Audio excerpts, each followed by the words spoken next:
الحمد للہ نحمده ونستعینه ونستغفره ونؤمن به ونتوکل علیہ ونعوذ باللہ من شرور انفسنا ومن سیئات اعمالنا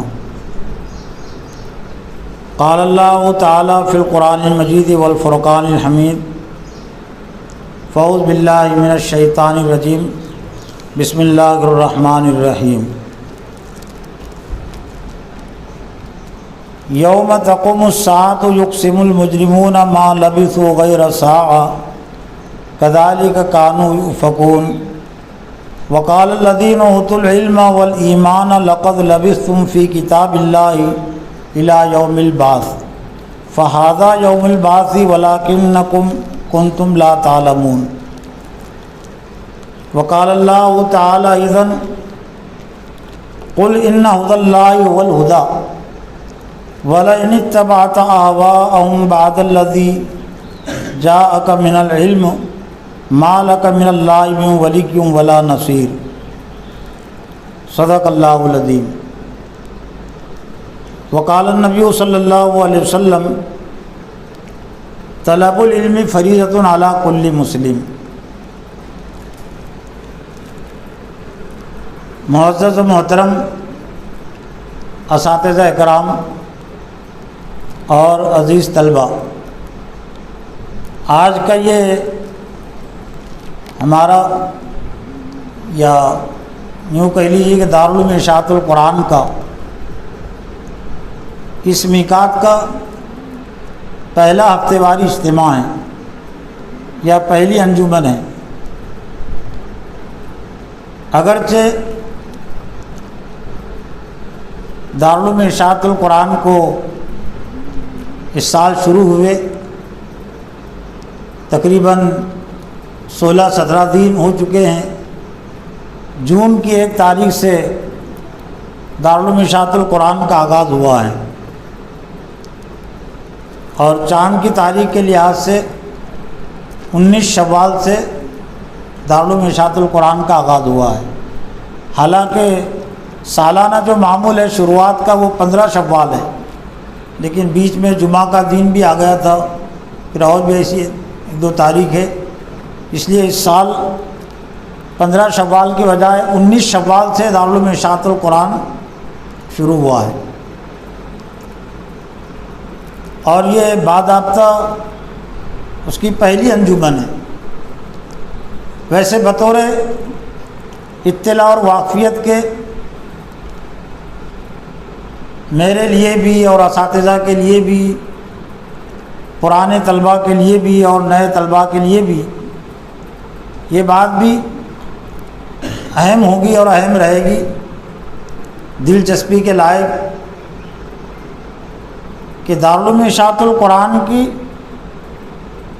جو تاریخ شروعات ہے وہ بھی ہمارے علم میں، ہمارے ذہن میں رہنا چاہیے کہ دارالعلوم اشاعت القرآن کی بنیاد کب پڑی۔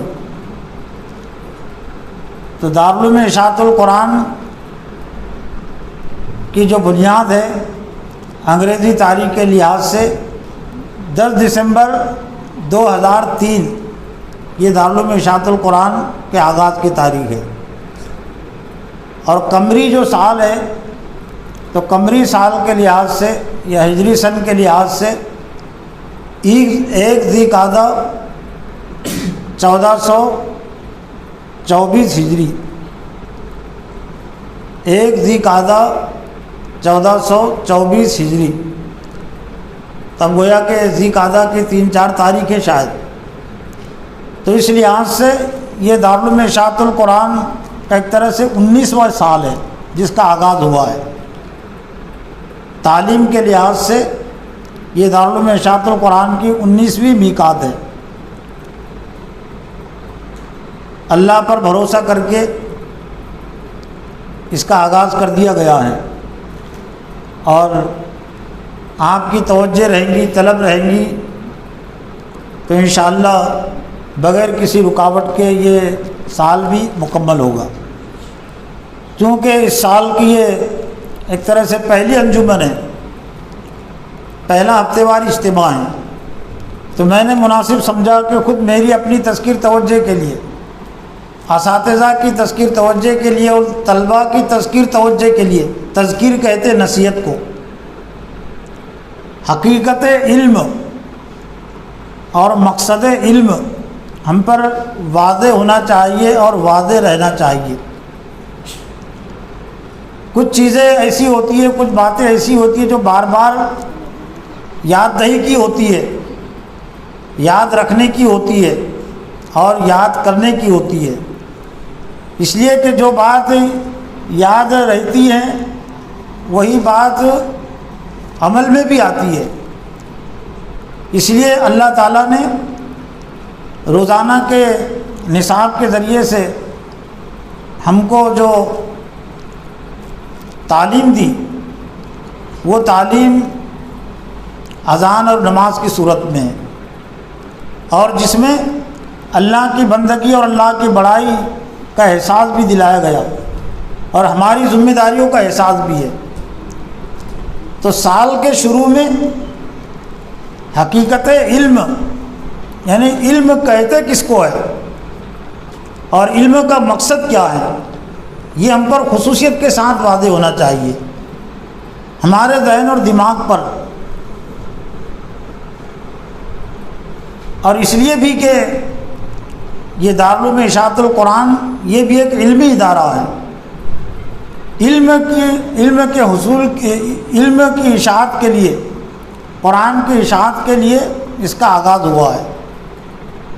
اور آپ یہاں جو داخل ہوئے ہیں وہ بھی طالب علم کی حیثیت سے، اور اس کی جمع ہے طلبہ۔ طلبائی اصل آپ کا تعارف ہے نا، تو طالب علم کو، علم کے طلب کرنے والے کو علم کا مفہوم اور علم کا مطلب یاد رہنا چاہیے، اس کو معلوم ہونا چاہیے کہ علم کہتے کس کو ہے، حقیقی علم کیا ہے اور علم کا مقصد کیا ہے۔ اور پڑھانے والوں کو بھی، یعنی مجھ کو بھی معلوم ہونا چاہیے، اساتذہ کو بھی معلوم ہونا چاہیے کہ علم کا مطلب کیا ہے، علم کا مقصد کیا ہے۔ تو آج کے اس ہفتے واری اجتماع میں قرآن مجید کی چند آیات کے ذریعے اور نبی صلی اللہ علیہ وسلم کی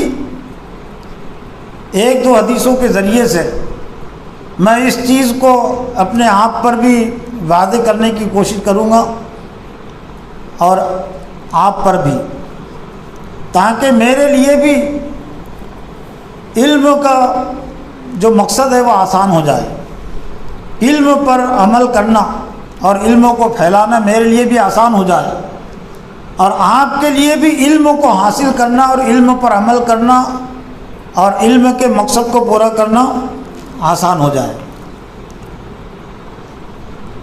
عربی لفظ ہے علم، قرآنی لفظ بھی ہم اس کو کہہ سکتے ہیں العلم، لیکن کبھی کبھی ایسا ہوتا ہے کہ جو چیز جتنی زیادہ سنی جاتی ہے، بار بار کہی جاتی ہے، اس کی طرف سے اتنی زیادہ بے توجہی ہوتی ہے۔ تو لفظ علم بھی ایسا لگتا ہے کہ اتنے بار پڑھا گیا، اتنا بار سنا گیا کہ لوگوں نے سمجھ لیا کہ اب اس کی طرف توجہ دینے کی کیا ضرورت۔ وہ جو کہا جاتا ہے گھر کی مرغی دال برابر، کہ لفظ علم تو ہمارے ذہن و دماغوں میں بچپن سے ہم سن رہے ہیں، تب علم کو کچھ سمجھنے کی ضرورت کیا ہے، اس پر غور کرنے کی کیا ضرورت ہے۔ جبکہ احساس کے لحاظ سے اگر دیکھا جائے تو جو لفظ ہم بچپن سے سن رہے، برسوں سے سن رہے، بار بار سن رہے، کہہ رہے ہیں، تو اس کی طرف اتنی زیادہ توجہ ہونی چاہیے تھی، لیکن چونکہ شیطان ہے جو ہمارا دشمن ہے، وہ حقیقی باتوں کی طرف سے وہ لوگوں کو، انسانوں کو دور کرتے رہتا ہے، بے خبر رکھتا ہے، غفلت میں رکھتا ہے۔ تو العلم یہ قرآن مجید کا صفاتی نام ہے، علم جسے کہتے ہیں وہ قرآن مجید کا نام ہے العلم۔ جیسے کہ الذکر قرآن مجید کا صفاتی نام ہے، انا نحن نزلنا الذکر و انا لہ لحافظون، ہم نے اس ذکر کو نازل کیا اور ہم ہی اس کے محافظ ہیں۔ اور صرف قرآن مجید ہی کا یہ صفاتی نام نہیں ہے، جو توریت اور انجیل ہے ان کا بھی صفاتی نام تھا ذکر. اور قرآن مجید میں اللہ تعالیٰ نے یہود و نصارہ کے خاص طور سے عوام کے سامنے ایک تجویز رکھی، فَاسْأَلُوا أَهْلَ الذِّكْرِ إِن كُنتُمْ لَا تَعْلَمُونَ. توریت اور زبور کے جو علم والے تھے، جو گہرا اور پختہ علم رکھتے تھے، ان کو اہل ذکر کہا گیا. فَاسْأَلُوا، پوچھو، اہل الذِّكْرِ، تو کون تھے اہل ذکر؟ جو توریت اور انجیل کا گہرا اور پختہ علم رکھتے تھے، ان کو پوچھو، ان کنتم تعلمون، اگر تم نہیں جانتے. اور اسی مناسبت سے قرآن مجید کا بھی یہ صفاتی نام ہے، اور العلم بھی قرآن مجید کا صفاتی نام ہے. اور میں نے شروع میں جو آیت پڑھی، 2 آیتوں کو میں نے دیکھا کیا، ویسے بہت ساری آیتیں ہیں کہ جس میں قرآن مجید کو العلم کہا گیا. یہ سورہ بقرہ کی آیت نمبر 120 ہے. قل ان ھدی اللہ ھو الھدی، اے محمد صلی اللہ علیہ وسلم کہہ دیجئے کہ بے شک ھدی اللہ ھو الھدی، اللہ کی ہدایت، ھدی اللہ رہنمائی، دراصل وہی اصل ہدایت ہے. اللہ نے جو رہنمائی کی ہے حلال اور حرام سے متعلق، کرنے اور نہیں کرنے سے متعلق، تو دراصل صحیح رہنمائی وہی ہے. وَلَئِنِ اتَّبَعْتَ أَهْوَاءَهُمْ، اور حضرت صلی اللہ علیہ وسلم کو مخاطب کر کے کہا گیا، اور اس میں ایک طرح سے ہمارے لیے بھی خطاب ہے. اگر آپ نے اتباع اور پیروی کی أَهْوَاءَهُمْ، ان کے خواہشات کی، بعد الذی جاءک من العلم، بعد الذی جاءک من العلم، باوجود ہے کہ آپ کے پاس علم آ گیا، ما لک من اللہ من ولی ولا نصیر، تو اللہ کے علاوہ اور کوئی آپ کا ولی، مددگار اور نہیں ہوگا، کوئی کارساز نہیں ہوگا. لیکن اس میں جو قابل غور بات ہے، ما جاءک من العلم، اگر آپ نے ان کی خواہشات کی اتباع اور پیروی کی، ما جاءک من العلم من بعد ما جاءک من العلم، تو کیا آیا تھا اللہ کے رسول کے پاس؟ قرآن ہی آیا تھا نا. قرآن کے آنے کو علم کے آنے سے تعبیر کیا گیا نا. من بعد جاءک من العلم، تو قرآن ہی اللہ کے رسول کے پاس آیا تھا، اور اسی کو علم کہا گیا. پھر قرآن مجید ہی کی ایک دوسری آیت جو سورہ آل عمران کی آیت ہے، آیت نمبر 7، اس میں بھی اللہ تعالیٰ نے قرآن مجید کے لیے العلم کا لفظ استعمال کیا. هو الذی انزل علیک الکتاب منہ آیات محکمات ہن ام الکتاب واخر متشابہات فاما الذین فی قلوبہم زیغ فیتبعون ما تشابہ منہ ابتغاء الفتنۃ وابتغاء تأویلہ وما یعلم تأویلہ الا اللہ والراسخون فی العلم یقولون آمنا بہ کل من عند ربنا وما یذکر الا اولو الالباب. هو الذی، وہی وہ ذات، یعنی اللہ کی ذات جس نے آپ پر کتاب کو نازل کیا، منو آیات محکمات، اس کتاب میں یعنی قرآن مجید میں آیات محکمات ہے، مضبوط آیتیں، اور ایک اس کا مفہوم ہے احکام والی آیتیں. مضبوط آیتیں، احکام والی آیتیں اس میں ہیں کہ کیا تمہیں کیا کرنا چاہیے، کیا نہیں کرنا چاہیے. ہن ام الکتاب، اور دراصل یہ آیت محکمات ہی کتاب کی جڑ اور بنیاد ہے. ام الکتاب کہتے جڑ اور بنیاد کو. حلال و حرام کے جو احکام ہیں، کرنے کے اور نہیں کرنے کے جو احکام ہیں، دراصل یہی بنیاد ہے.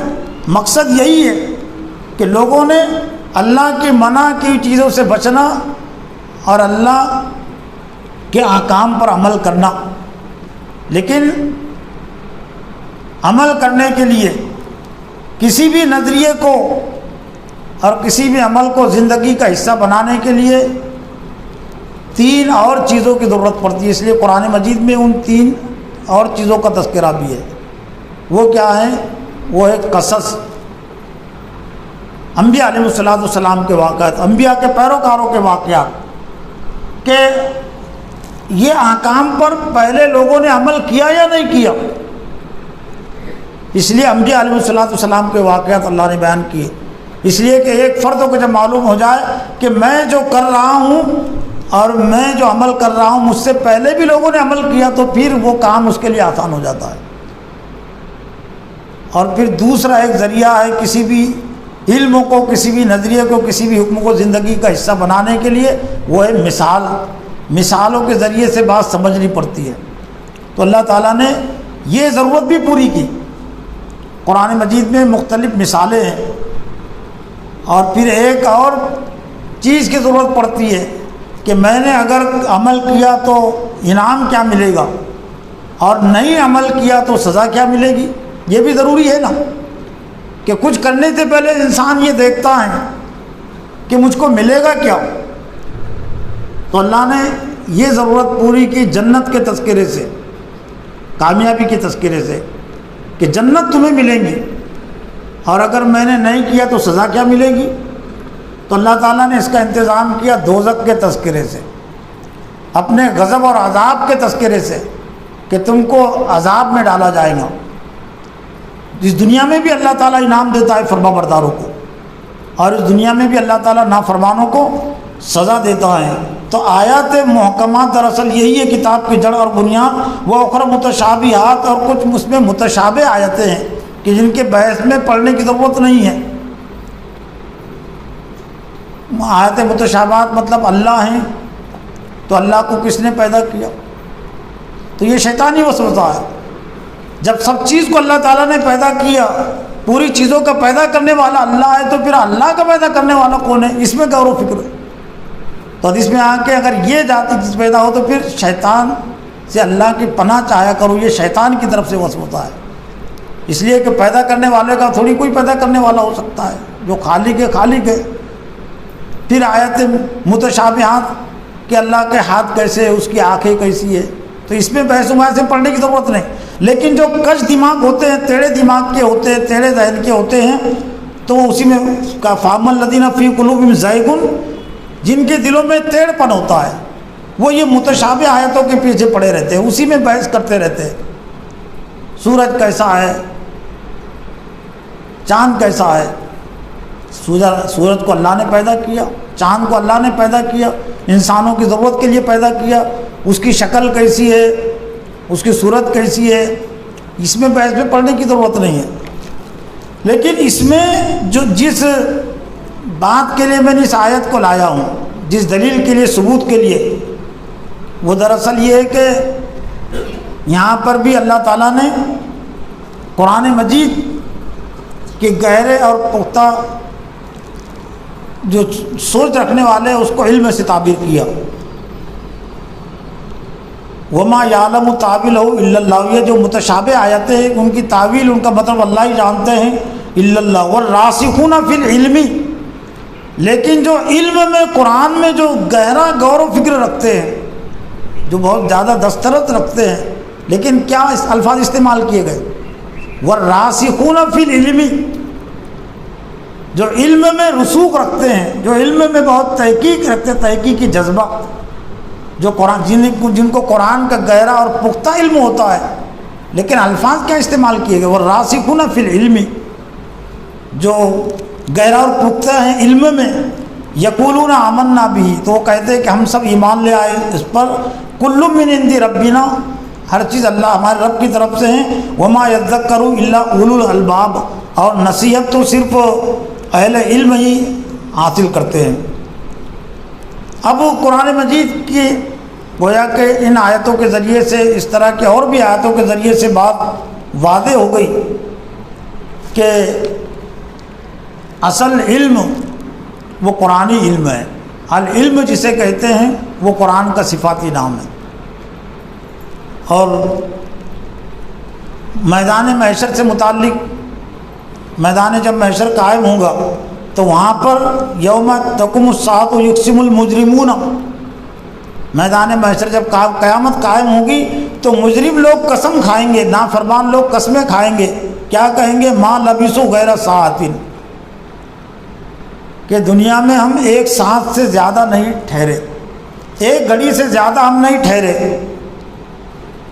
کذالک کانوا یؤفکون، اسی طرح وہ باتیں بنائیں گے۔ لیکن وقال الذین اوتوا العلم والایمان، یہ دوسری بات ہے جو میں پیش کر رہا ہوں اپنے آپ پر بھی اور آپ کے لیے بھی۔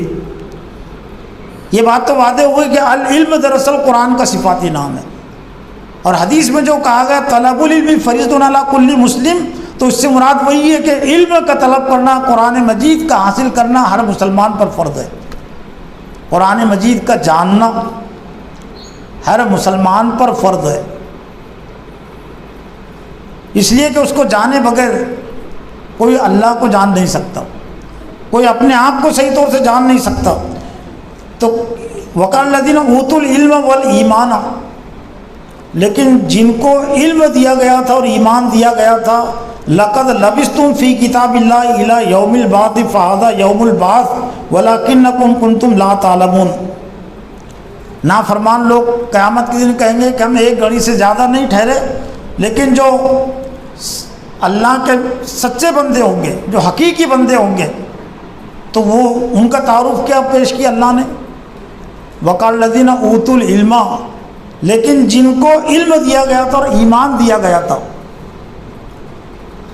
جس طرح سے علم کے سلسلے میں بہت سارے لوگ غلط فہمی پڑے ہوئے ہیں، تو ایمان کے سلسلے میں بھی لوگ غلط فہمی میں پڑے ہوئے ہیں۔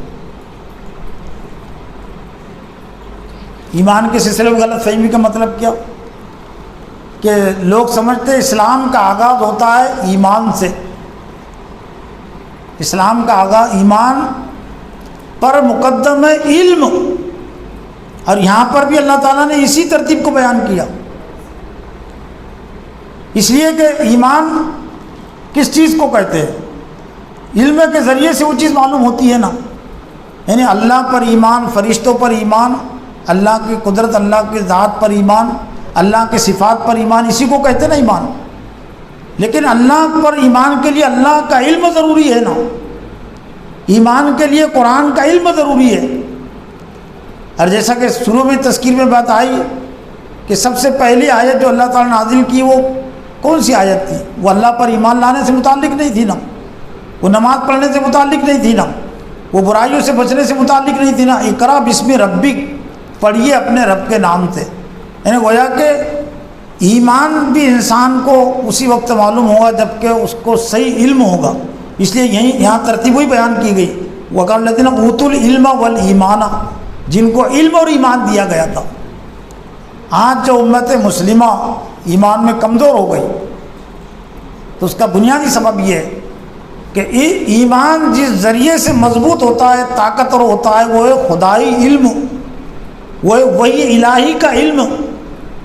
تو ہم نے ایمان کو مقدم سمجھ لیا کہ ایمان پہلے درجے کی چیز ہے، ایمان پہلے درجے کی چیز نہیں ہے، قرآن ہے پہلے درجے کی چیز، جاننا ہے پہلے درجے کی چیز۔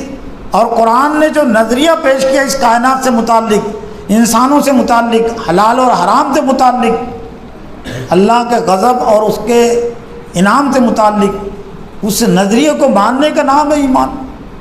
تو اب ماننے کے لیے پہلے جاننا ضروری ہے نا۔ تو جن کو علم دیا گیا تھا اور جن کو ایمان دیا گیا تھا، کہیں گے لقد لبثتم فی کتاب اللہ، تم ٹھہرے رہیں اللہ کے کتاب کے مطابق الی یوم البعث، اٹھائے والے دن کے تک، یعنی قیامت تک۔ فہذا یوم البعث، پس یہ یوم البعث ہے، اٹھائے جانے والا دن ہے۔ ولکنکم کنتم لا تعلمون، لیکن تم نہیں جانتے تھے۔ پھر حقیقی علم والے، صحیح علم والے کون ہیں اور ان کی ذمہ داریاں کیا ہوتی ہے، وہ بھی ہم پر واضح ہونا چاہیے۔ یہ تیسری بات ہے۔ پہلی بات یہ واضح ہو گئی کہ العلم دراصل قرآن ہی کو کہتے ہیں، اس کا صفاتی نام ہے۔ اور دوسری بات یہ کہ العلم ایمان پر مقدم ہے، ایمان سے پہلے درجے کی چیز ہے علم۔ علم سے ہم صحیح طور سے حاصل کریں گے تو ہم کو صحیح طور سے ایمان معلوم ہوگا اور ہمارا عقیدہ صحیح اور درست ہوگا۔ اب اہل علم کی ذمہ داریاں کیا ہوتی ہے؟ تو قرآن مجید میں اللہ تعالیٰ نے ایک مقام پر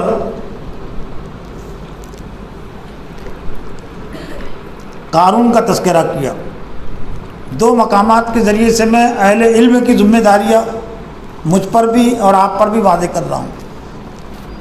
قارون کا تذکرہ قرآن مجید میں ہے، جو اللہ کا نافرمان تھا، جس کو اپنی دولت پر بہت زیادہ گھمنڈ تھا، ناز تھا، اور اس کا تعلق بنی اسرائیل سے تھا۔ تو ایک موقع پر قرآن مجید میں ہے کہ اپنے خزانے کے مظاہرے کے لیے وہ باہر نکلا، اپنے دولت کی نمائش کے لیے وہ شہر میں نکلا، اور اتنی اس کے پاس دولت تھی کہ خزانے کی جو چابیاں ہیں ایک بڑی جماعت ہی اٹھا سکتی تھی۔ قوم کے جو بنی اسرائیل میں جو اہل حق تھے، فرما بردار تھے، انہوں نے اس پر تنبیہ بھی کی اس کو کہ اترامت ان اللہ لا یحب الفریحین، کہ اللہ تعالیٰ اترانے والوں کو پسند نہیں کرتا۔ وہ حسن کما احسن اللہ الیک، اور احسان کر جیسے اللہ تعالیٰ نے تجھ پر احسان کیا ہے۔ ولا تبغی الفساد فی الارض، اور زمین میں فساد مت برپا کر۔ ان اللہ لا یحب المفسدین، بے شک اللہ تعالیٰ فساد کرنے والوں کو پسند نہیں کرتا۔ لیکن اس نے کہا کہ یہ جو کچھ مجھے دولت ملی ہے یہ میری اپنی صلاحیت کی بنیاد پر، قابلیت کی بنیاد پر ملی ہے۔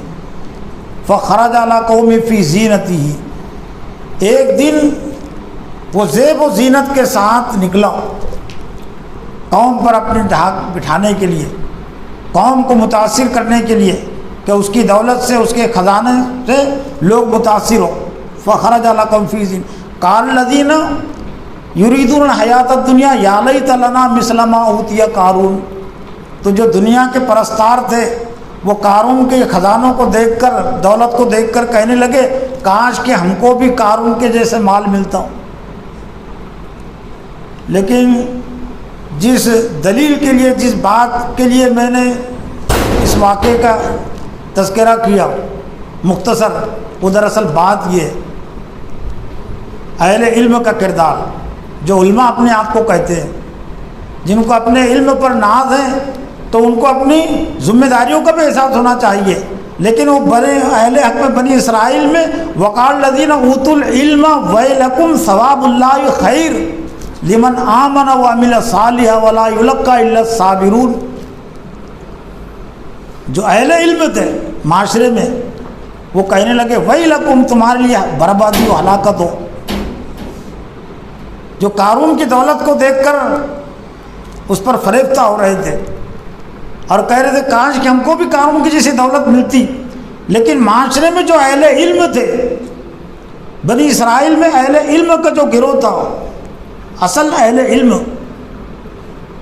تو آج کے دور کے بنی اسماعیل کے علماء کے لیے بھی اس میں نصیحت ہے۔ بنی اسماعیل ہمارا تعارف ہے نا، وہ بنی اسرائیل کی تاریخ تو ختم ہو گئی، اب وہ معزول کر دی گئی، لیکن حضرت محمد صلی اللہ علیہ وسلم کی پیدائش حضرت اسماعیل علیہ السلام کی نسل میں ہوئی ہے نا، اس مناسبت سے ہمارا تعارف بنی اسماعیل بھی ہے۔ تو آج کے دور کے علماء کے لیے بھی اس میں نصیحت ہے کہ معاشرے میں جو قارون کی طرح ذہنیت رکھنے والے لوگ ہیں، اور پھر مسلم معاشرے میں بہت سارے لوگ یہ قارون، موجودہ قارونوں سے متاثر ہو رہے ہیں اور ان پر فریفتہ ہو رہے، کاش کہ ہم کو بھی مالداروں کی جیسے دولت ملتی، ہمارے پاس بھی ایسے خزانے ہوتے، ہمارے پاس بھی ایسی کاریں ہوتی، ہمارے پاس بھی ایسے محلات ہوتے، ہمارے پاس بھی ایسی تجارت ہوتی، صنعتیں ہوتی۔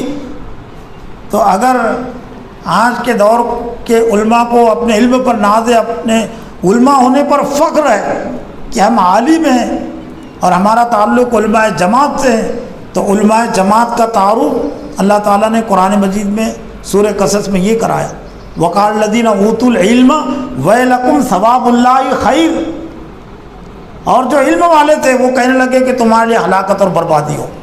قارون کو تو پہلے انہوں نے تنبیہ کی، جس کا تذکرہ پہلے آ چکا کہ اترامت اللہ اترانے والوں کو پسند نہیں کرتا، فساد مت برپا کر، احسان کر لوگوں پر جیسا اللہ نے تجھ پر احسان کیا ہے۔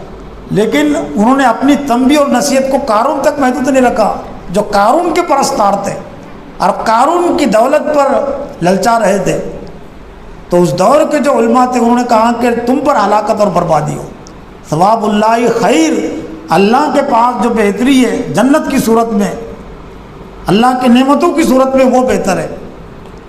لمن آمن وعمل صالحا، اللہ کے پاس جو بہتری ہے اس کے لیے جو ایمان لائے اور نیک اعمال کرے، لیکن یہ نعمت اور یہ دولت حاصل نہیں ولا یلقی الا الصابرون، جو صبر کرنے والے ہیں۔ صبر میں بنیادی طور سے دو مفہوم اور دو مطلب لازمی طور سے شامل ہے، ہمت اور جرت۔ اللہ کے احکام پر عمل کرنے کے لیے ہمت اور جرت اپنے اندر پیدا کرنا، اور جو مصیبت اور پریشانی آتی ہے اس کو برداشت کرنا۔ اللہ کے احکام پر عمل کرنے کے لیے مصیبت اور پریشانی بھی آتی ہے، ذہنی تکلیفیں پہنچتی ہے، جسمانی تکلیفیں پہنچتی ہے، مال کی تکلیفیں پہنچتی ہے، تو اس کو برداشت کرنا، اور اسی کو کہتے ہیں صبر۔ پھر مزید اللہ تعالیٰ نے سورہ فاطر میں علماء کا تعارف پیش کیا کہ مزید علماء کی ذمہ داریاں کیا ہے۔ یہاں سے یہ تذکرہ شروع ہوتا ہے سورہ فاطر کے آیت نمبر 28-29 ہے، وَمِنَ النَّاسِ وَالدَّوَابِّ وَالْأَنْعَامِ مُخْتَلِفٌ أَلْوَانُهُ، اور لوگوں میں سے اور چوپاؤں میں سے اور جانوروں میں سے مختلف رنگوں کے ہیں، یعنی انسانوں میں، جانوروں میں، چوپائے جتنے بھی زمین پر چلتے ہیں تو ان کے رنگ الگ الگ ہیں۔ تو گویا کہ ان کے رنگ الگ الگ ہیں تو ان کی شکلیں ہیں، ان کے کام ہیں، ان کے عقائد ہیں، ان کی تہذیب اور تمدن، یہ بھی سب الگ الگ ہوئی کہ جیسے سب نہیں رہیں گے۔ جیسے رنگ الگ الگ ہیں تو کام بھی سب کے ایک جیسے نہیں ہوں گے۔ کذالک، اسی طرح سے، انما یخشی اللہ من عباد العلماء، بے شک اللہ کے بندوں میں جو اللہ سے ڈرنے والے ہیں وہ کون ہیں؟ وہ العلماء ہیں، اہل علم۔ لیکن اہل علم کون ہے؟ اللہ نے دوسری آیت میں پھر اہل علم کی، علماء کی صفات بیان کی۔ من عباد ان اللہ عزیز غفور، یہاں پر بے شک ہے اس کے بندوں میں جو ڈرنے والے ہیں، وہ اللہ سے ڈرنے والے وہ اہل علم ہے، علمائی ہے۔ بے شک اللہ غالب ہے اور غفور ہے، یعنی بخشنے والا ہے۔ ایک بات تو اس سے واضح ہوئی کہ غیر عالم اللہ سے ڈر نہیں سکتا، اور اگر ڈرے تو اس کے ڈرنے کا کوئی حیثیت نہیں اس کی۔ جو کچھ وہ جانا ہے تو جاننے کی بنیاد پر ڈرنا ہے نا، اپنے طور سے ڈر جانا کافی نہیں، علم کی بنیاد پر خدا کا ڈر و خوف اس کے اندر پیدا ہونا چاہیے، اللہ کی عظمت اور اس کی قدرت کے حوالے سے۔ تو ایک تو علم کی اہمیت بھی واضح ہوتی ہے کہ دراصل اللہ کے پاس جس ڈر کی اہمیت ہے اس کی بنیاد ہے العلم، علم کی بنیاد پر اگر وہ اللہ سے ڈر رہا ہے تو وہ ہے اللہ کے نزد قابل قبول۔ پھر علماء کون ہوتے ہیں؟ ان الذین یتلون کتاب اللہ، پھر وہ دونوں میں ایک تعلق جڑ جاتا ہے، العلم میں اور عالم میں تعلق بھی جڑ جاتا ہے۔ تجارت اور تاجر میں تعلق تو رہے گا نا، تاجر کہتے کس کو ہے؟ تجارت کرنے والے کو تاجر کہتے نا۔ شعر اور شاعر میں تعلق ہونا ہی چاہیے نا، ایسا ہو نہیں سکتا کہ شعر سے شاعر کا کوئی تعلق ہی نہیں، اور شاعر کا شعر سے سب دونوں کو کوئی مطابقت نہیں، ایسا نہیں ہوتا۔ تو ایسے ہی العلم اور عالم کا آپس میں، العلم قرآن مجید کا صفاتی نام ہے، علم کہتے ہیں قرآن کو اور عالم کہتے ہیں اس کے جاننے والے کو۔ تو جب جاننے والا ہے تو روزانہ کے کاموں میں اس کے پاس اہمیت ہونی چاہیے نا۔ تو علماء کی پہلی صفت وہ بالکل ان کے تعارف کے نوعیت سے، اس میں بامسمہ کہتے ہیں ان الذین یتلون کتاب اللہ واقاموا الصلاۃ وانفقوا مما رزقناہم سرا وعلانیۃ یرجون تجارۃ لن تبور، بے شک جو تلاوت کرتے اللہ کی کتاب کی، پڑھتے ہیں، مضارع کا صیغہ ہے، استمرار کے معنی اس میں ہوتے ہیں، کبھی کبھار پڑھتے یہ نہیں، پڑھتے رہتے ہیں اور پڑھتے رہیں گے۔ عربی ادب والے اس انداز کو زیادہ سمجھیں گے کہ مضارع میں دو زمانوں کا ترجمہ ہوتا ہے، حال کا ترجمہ اور مستقبل کا ترجمہ۔ پڑھتے ہیں اور پڑھیں گے، پڑھتے رہتے ہیں اور پڑھتے رہیں گے، گویا کہ ان کی زندگی کا ہی مشغلہ ہوتا ہے۔ اگر وہ علماء ہیں، اگر وہ اہل علم ہیں تو ان کی پہلی صفت یہ ہوتی ہے اور یہ ہونی چاہیے، ہر عالم کو اس صفت پر غور کرنا چاہیے ہر اہل علم کی صفت پر غور کرنا چاہیے کہ اللہ تعالیٰ نے اہل علم کے تعارف میں سب سے پہلی چیز جو بیان کی، ان الذین یتلون کتاب اللہ، جو تلاوت کرتے اللہ کے کتاب کی، اور تلاوت میں قرآن کو سمجھ کر پڑھنے کا مفہوم بھی ہے، تلاوت میں قرآن پر عمل کرنا بھی ہے، اور اس کے پیغام کو دوسروں تک پہنچانا بھی ہے۔ وہ اقاموا الصلاۃ، اور دوسری صفت جو نمازوں کو قائم کرتے ہیں، نماز کو پڑھنا اور چیز ہے، نماز کو قائم کرنا دوسری چیز ہے۔ نماز تو 10 منٹ میں 8 منٹ میں ادا ہو جاتی ہے، لیکن نماز کو قائم کرنے کا جو عمل ہے وہ پوری زندگی بھر کے لیے۔ سلام پھیرنے سے نماز کی ادائیگی ختم ہو گئی، اقامت وہاں سے شروع ہوئی۔ نماز کو قائم کرنے کا مطلب یہ کہ نماز میں جو کچھ ہم پڑھتے ہیں اس پر قائم رہتے ہیں، اس پر عمل کرتے ہیں، یہ ہے نماز کی اقامت۔ ورنہ نماز کی ادائیگی کی جہاں تک بات ہے تو منافقین بھی ادا کرتے تھے، اور نماز پڑھنے کی ادائیگی کا اتنی اہمیت ہے تو وہ قرآن مجید میں اللہ تعالیٰ نے نماز پڑھنے والوں پر تنبیہ کیوں کی، فویل للذین فویل للمصلین الذین هم عن صلاتهم ساہون، تباہی بربادی ہے، خرابی ہے نماز پڑھنے والوں کے لیے۔ الذین هم عن صلاتهم ساہون، جو اپنی نمازوں کو بھول گئے، نماز میں جو کچھ پڑھا، نماز میں جو کچھ سنا اس کو بھول گئے۔ فجر کی نماز میں جو کچھ پڑھا تو ظہر تک اس کو یاد نہیں رکھا۔ تو نماز قائم کرنے کا حکم ہے، نماز پر عمل کرنے کا حکم ہے۔ وہ اقاموا الصلاۃ، اور نماز کو جو قائم کرتے، وہ انفقوا مما رزقناہم، اور جو انفاق کرتے، خرچ کرتے جو کچھ ہم نے ان کو بطور رزق دیا ہے۔ اس میں مال کا خرچ بھی ہے، لیکن صرف مال کے خرچ پر تک محدود نہیں ہے، رزق میں تمام صلاحیتیں آتی ہیں، ذہنی صلاحیت، جسمانی صلاحیت، اور جو بھی اللہ تعالیٰ نے دی ہے تو اس کا رزق ہے۔ اولاد بھی رزق ہے، اور بھی جو بھی نعمتیں حاصل وہ اس کا رزق ہیں، تو اس میں سے خرچ کرتے ہیں سرًا و علانیۃً، چھپے طور پر بھی اور کھلے طور پر بھی۔ یرجون تجارۃ لن تبور، اور ایسی تجارت کے امیدوار ہے جو کبھی ختم ہونے والی نہیں، جس کا نفع کبھی ختم ہونے والا نہیں۔ اور وہ تجارت تو دنیا کی تجارت نہیں ہو سکتی، دنیا کی تجارتوں کے ساتھ تو نقصانات بھی جڑے ہوئے، لیکن یہ آخرت کی تجارت، یعنی گویا کہ آخرت کے وہ متلاشی رہتے ہیں، آخرت ان کے پیش نظر رہتی ہے کہ جو صحیح علماء ہیں اور اہل علم جو کچھ کرتے ہیں ان کے پیش نظر آخرت ہوتی ہے، آخرت کی تجارت۔ وہ دنیا کے لالچی نہیں ہوتے، وہ تو دنیا کی لالچ کرنے والوں پر لعنت اور ملامت بھیجتے ہیں، جیسا کہ انہوں نے ابھی وہ حضرت موسیٰ علیہ السلام کی قوم بنی اسرائیل میں جو اہل بیت انہوں نے لعنت اور ملامت بھیجی، وَيْلَكُمْ ثواب اللہ خیر، تمہارے لیے ہلاکت اور بربادی ہے۔ پھر علم ہی کے حوالے سے ایک حدیث، نبی صلی اللہ علیہ وسلم نے ایک فتنے کا ذکر کیا، وہ حدیث مسند احمد میں ہے، ابن ماجہ میں ہے، ترمذی میں ہے، مشکات میں ہے۔ حضرت زیاد بن لبید رضی اللہ تعالیٰ عنہ اس کے راوی ہے، کہتے ذکر اس حدیث سے بھی علم کا جو صحیح مفہوم اور مطلب ہے وہ واضح ہوتا ہے۔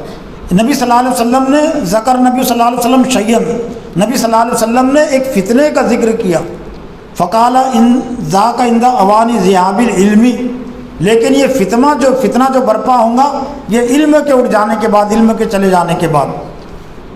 قلت یا رسول اللہ، حضرت زیاد بن لبید کہتے ہیں کہ میں نے کہا اللہ کے رسول، کیف یذهب العلم، علم کیسے جائے گا، علم کیسے اٹھے گا؟ نحن نقرأ القرآن، جب کہ ہم قرآن پڑھتے ہیں۔ علم کا مفہوم اور واضح ہو جاتا ہے نا، علم کا کیا مفہوم مطلب لیا تھا حضرت زیاد بن لبید نے، اور صحابہ کرام علم کا مفہوم مطلب کیا لیتے تھے، اس حدیث سے واضح ہوتا ہے۔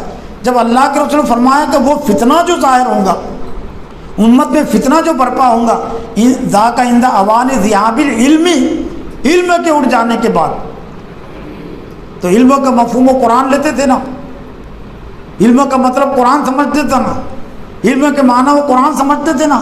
تو صحابی نے کہا کہ کیف یذهب العلم، علم کیسے جائے گا، اٹھے گا؟ نحن نقرأ القرآن، جب کہ ہم قرآن پڑھتے ہیں، وہ نقرئ ابناءنا، اور ہمارے بیٹوں کو ہم پڑھاتے ہیں، وہ یقرئون ابناءہم، اور ہمارے بیٹے اپنے بیٹوں کو پڑھاتے رہیں گے، اور سلسلہ قیامت تک چلتا رہے گا، الی یوم القیامت۔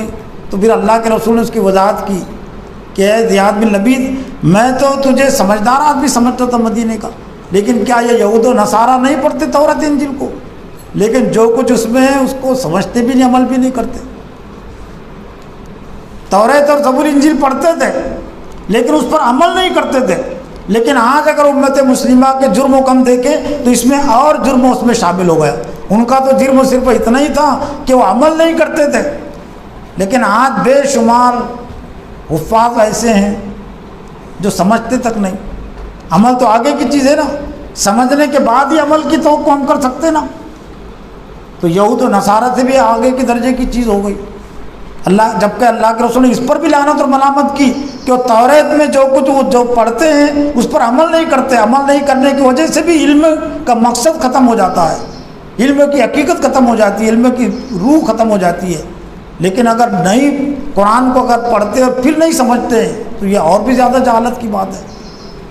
لیکن اس میں جو اہم چیز ہے کہ اللہ کے رسول نے فرمایا کہ علم کے اٹھ جانے کے بعد، تو حضرت زیاد بن لبید نے کہا کہ علم کیسے اٹھے گا جبکہ ہم قرآن مجید پڑھتے ہیں؟ تو قرآن مجید کو دراصل اللہ تعالیٰ نے العلم قرار دیا، اور اسی کے حصول کو اللہ تعالیٰ اللہ کے رسول صلی اللہ علیہ وسلم نے فرض قرار دیا۔ پھر ایک اور چیز علم کے حوالے سے، ایک ہے علم نافع اور ایک ہے علم غیر نافع، نفع دینے والا علم جس سے ہم کو کچھ فائدہ پہنچے۔ ہدایت اور رہنمائی کو اصل فائدہ یہی ہے کہ ہم اللہ تعالیٰ کو پہچانیں، اپنے آپ کو ہم پہچانیں، اور آخرت کے لیے ہم اعمال کرتے، جنت کے لیے اعمال ہم کرتے رہے۔ اور اگر ہم نے یہ قرآن مجید کا علم حاصل کیا، ہم نے جان لیا اور پھر بھی اس پر عمل نہیں کیا، تب ہمارے لیے علم یہ فائدہ مند ہی ہوا نا۔ علم نافیہ، نبی صلی اللہ علیہ وسلم جو دعائیں کرتے تھے ان میں سے ایک دعا یہ بھی تھی کہ انی اسألک علم نافیہ، اے اللہ میں تجھ سے علم نافع مانگتا ہوں، نفع دینے والا علم۔ اور جن چیزوں سے آپ پناہ مانگتے تھے ان میں سے تھی وہ علم لا ینفع، اللہم انی اعوذ بک من علم لا ینفع، اے اللہ تعالیٰ میں تجھ سے ایسے علم سے پناہ چاہتا ہوں جو مجھ کو فائدہ نہ پہنچائے۔ تو ہمیں اس بات کی کوشش کرتی رہنی چاہیے کہ ہم علم حاصل بھی کریں اور علم کو اپنے لیے نفع کا ذریعہ بھی ہم بنائیں، اور نفع کا ذریعہ، فائدے کا ذریعہ علم ہمارے لیے اس وقت بنے گا، قرآن ہمارے لیے اس وقت بنے گا جب کہ ہم قرآن کو سمجھیں گے بھی اور اس پر عمل کریں گے، اور اس کے پیغام کو ہم دوسروں تک پہنچانے کا جذبہ بھی اپنے اندر رکھیں گے۔ یہ متفرق طور سے چند باتیں میں نے قرآن حدیث کی روشنی میں رکھی ہیں، حقیقت علم اور مقصد علم کے حوالے سے۔ اللہ سے دعا ہے کہ اللہ تعالیٰ مجھے بھی اور آپ کو بھی علم کی حقیقت کو سمجھنے اور علم کے مقصد کو پورا کرنے کی توفیق عطا فرمائے۔ وآخر دعوانا ان الحمد للہ رب العالمین۔ ربنا تقبل منا انک انت السمیع العلیم وتب علینا انک انت التواب الرحیم۔